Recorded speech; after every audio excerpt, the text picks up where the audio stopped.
Hello everybody. It is Slashback Saturday, and the Horror Man has asked us to do an Italian slasher.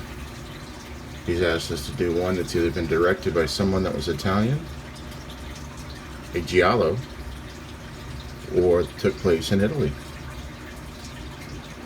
I gotta be honest with you guys, this one, for me, was the toughest so far this year. Not because I don't have Italian films, I do, but I do know what other people have been doing, and I didn't want to do the same one. The entire evening last night I spent trying to research my collection to see what I had that I could have used. Meanwhile, seeing other people's that I'd seen were using the ones I was going to do. So I almost did not do this one until I decided to give up, but not give up. Today I woke up and I said, I'm just going to watch a movie and maybe find something later on to watch. And maybe I'll do a review next week for Slashback and choose a different film. And just skip this week. The movie I picked out to watch, The Witch Behind the Door. At no point in time did I ever, this was a blind buy, know this was an Italian horror film. It was like it was meant to be. At no point in time did I have any clue. The film takes place in Italy. The director is Roberto Polito. It is an Italian film with English subtitles. Today, let's review The Witch Behind the Door on Slashback, the sequel.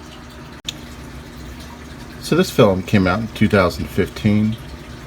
Just recently had a Wild Eye release within 2018 or 2019. I did pick this up at Family Video approximately 2 months ago. The film takes place in San Lupo, Italy, which is the southern part of Italy.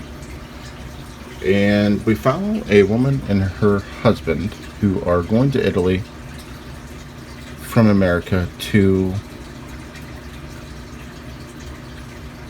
catch up with their family because her grandfather has died and she has received an inheritance.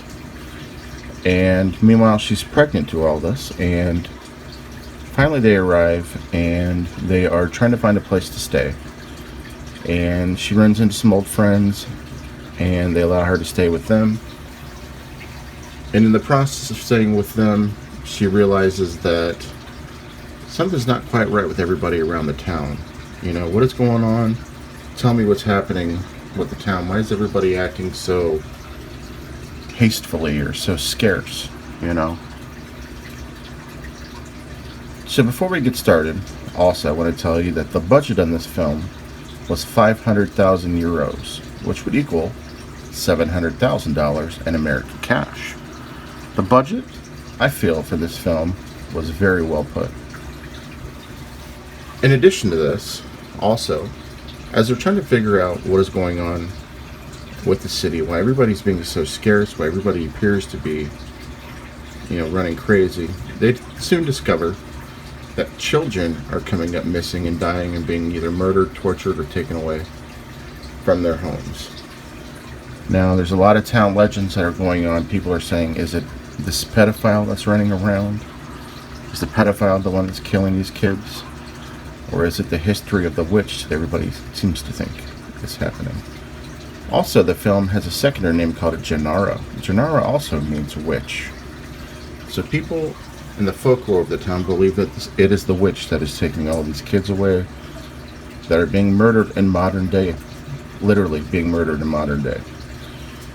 And at this point in time, there seems to be some disputes between the woman and her husband and the family that she's staying with are having their own issues when their son is actually attacked and attempted to be murdered by possibly the witch or the pedophile. He is cut up pretty badly and sliced and diced. They end up going to the hospital. So the family they're staying with resents him and says, you know what, get out of my house. We gotta go be with our son. So plot thickens. They go to stay with her sister. Her sister also at that point knows of the witch, knows of the situation, tries to warn her about the witch. Meanwhile, she's still pregnant throughout this entire film, and she's just like, I've got a kid on the way. I don't know what to do. Should I go away? Should I go home? Should I stay? She takes a little bit of a walk, runs into her aunt. Her aunt also happens to know the folklore about the witch, explained to her all the history of the witch, and says, thank you for coming. You know, your grandfather, a long time ago, was actually containing this witch by taking photos of her. And when you would take photos of the witch, you would contain the witch. And he was actually helping keep the witch out of the town from people of what they thought was the original killer. So she learns of all this. Also along the way, she learns that people are putting salt out in front of the door. And the reason being is that the witch won't come in your house because she has to count the grains of the salt before she comes into your house. So salt is very scarce in this town. So everybody's going crazy, and she runs into this priest who happens to be an old friend of hers, and he's telling her, you know, look, you know, it's not the witch. It's not the witch. There's not the pedophile. We know people are being hurt. We know kids are being murdered and being abducted. So he starts to blame the entire town, saying that it's the drunks, it's the prostitutes. So the whole town is going crazy, trying to figure out who's murdering these kids, who's taking these kids. You know, you got 3/4 of the people that are saying it's the witch. You got the priest saying that it's all the people in the town are making the witch go crazy, trying to kill the kids. And then you have other people saying it's the pedophile around town, because other people are starting to get killed, and as well as babies are being taken literally and cut out from the womb of pregnant women. So it has all the elements of a great horror film. Is it a slasher? It has some elements of a slasher, so we're going to go with that. I had a lot of fun with this one, but it does have English subtitles, so if it's not your thing, you may not like this. But generally, English subtitles are not my thing until I watch this. So rest assured, I'm going to be giving subtitles more of a try on my films when I watch them. As far as the acting was great in the film. I'm going to go over the positives and the negatives. I love the storyline. It was fun to watch. You know, I liked the story. The acting was brilliant. The acting was fantastic. I thought some of the special effects could have done some work. The gore was great on it as well. The gore was good. Not a lot of blood, not a lot of gore if you're looking for that type of thing, but the negatives were, there were some scenes with the main character, the woman that we're following, and her brother-in-law and sister-in-law that I felt kind of been taken out. Like her sister is actually having an affair with the woman that the main character's husband. Really had no reason for it. Shouldn't even been in there. It took probably 10 minutes out of the film. It really didn't need to be there. So there's a bit of a pacing issue in the film. But go check it out. I know that it's kind of hard to find. It is a Wild Eye release. Just giving you a heads up. Some people don't like subtitles. So somebody gave this movie a 1 out of 10 because it had subtitles. And I'm sure they didn't watch the fucking movie either. But if you watch it, other people gave it like a 7 or 8 and 9. It does have like a 5.6 rating. I highly recommend this one. It is a Wild Eye release. Happy Slashback, folks. Go check out The Witch Behind the Door. The whole film takes place in Italy. It is an Italian film with English subtitles.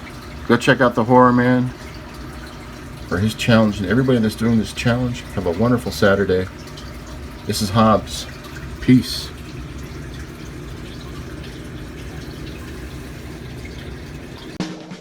Working in the lab late one night, when my eyes beheld an eerie sight. For my monster from its slab began to rise, and suddenly, to my surprise, he did the monster mash. It was a graveyard smash. It caught on in a flash. He did the monster mash.